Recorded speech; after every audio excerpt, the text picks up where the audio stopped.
El set de Latina Noticias, así que le doy la bienvenida. Hola Fátima, hola a todos los que se unen a Latina Noticias Mediodía. Bueno, una jornada cargadísima tuvimos ayer. Sí. Ojo, muchas personas encontraron que el mensaje presidencial de ayer fue un mensaje más bien protocolar, fue un mensaje que recordaba a 28 de julio.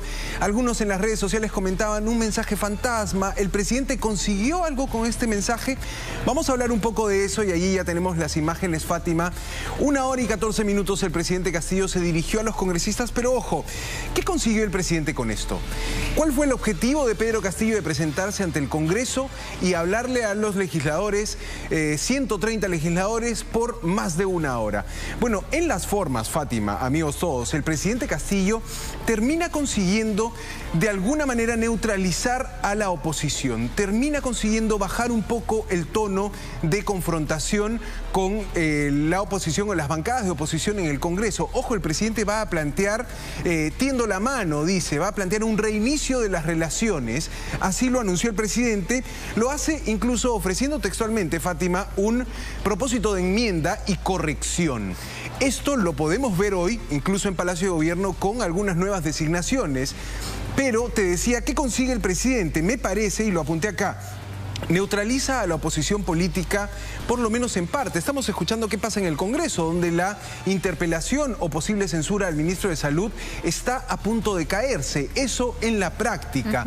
Pero vamos a ver un segundo ángulo, digamos, un segundo objetivo que Palacio de Gobierno se planteó anoche y lo expresó bien Aníbal Torres. ¿Por qué? Porque jugó una segunda carta política. Luego del mensaje del presidente Castillo, el presidente del Consejo de Ministros señala que sí está viva la propuesta para poder adelantar elecciones y recortar el mandato. Vamos a escuchar cómo lo puso, cómo lo dijo, cómo lo puso en la escena política Aníbal Torres, el premier. Ojo, porque esto es interesante y da para comentar luego. Pero primero escuchemos cómo lo dijo Aníbal Torres. Esta incertidumbre política lo está causando muchísimo daño al país.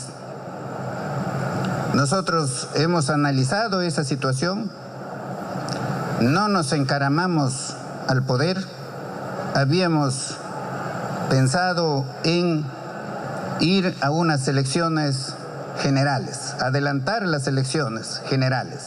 Pero luego, analizando la situación, el presidente dijo, nosotros somos demócratas, hagamos el último intento. Ellos pueden seguir siendo oposición. Ellos pueden seguir con su actividad fiscalizadora, que es su función reconocida por la Constitución.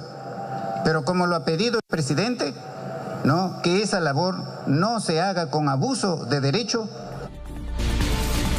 ¿Qué te pareció esta carta nocturna que jugó Aníbal Torres minutos después del mensaje del presidente? Bueno, suena que la sorpresa evidentemente era este planteamiento de nuevas elecciones, y al no tener la carnecita que presentar, entonces parece más bien que finalmente el discurso del presidente tuvo algo de improvisación, porque ya no había este planteamiento de peso, pero ya había sí la citación ante el Congreso de la República. Yo no sé si era tan necesario que, digamos, diga lo que era el detrás de cámaras finalmente el discurso del presidente, porque de alguna forma genera una distracción en torno, a menos que sea una estrategia también del señor Aníbal Torres. Me parece, Fátima, que fue una estrategia bien montada, bien escenificada por el gobierno, porque desde la previa al mensaje estaba la idea de que el presidente podía plantear esto en el Congreso. No lo hizo, pero teníamos, por ejemplo, comunicaciones de Guido Bellido en las redes sociales diciendo, eso es todo, amigos, dando a entender de que efectivamente se podía algo de esa magnitud. Luego sale el premier a apuntalar este mensaje y esta carta política de presentar un posible recorte de mandato y un posible adelanto de elecciones termina siendo un nos vamos todos. No sé si lo viste así o lo sentiste así, pero termina siendo un, bueno, si no nos podemos entender, el presidente quiere que nos entendamos por última vez, vamos a intentarlo, si no podemos, nos vamos todo. Ojo, que termina planteando una situación el premier Aníbal Torres, que quizás la calle puede recibir con cierta satisfacción. Un nos vamos todos coincide con las encuestas, cuando algunos ciudadanos expresan y dicen tenemos que volver a repartir las barajas, tenemos que volver a elecciones. No es algo que el gobierno tenga pensado en el corto plazo, pero dejar ahí la posibilidad es algo fuerte, es una carta bien estratégica, es una movida, me parece, audaz del Premier de poner este mensaje, y mira cómo la oposición política ya ha empezado a retroceder. Sí. Tenemos ahora a los promotores de la interpelación y posible censura del ministro de Salud diciéndoles vamos a dar un mes. Vamos a escucharlos en algunos minutos, pero antes...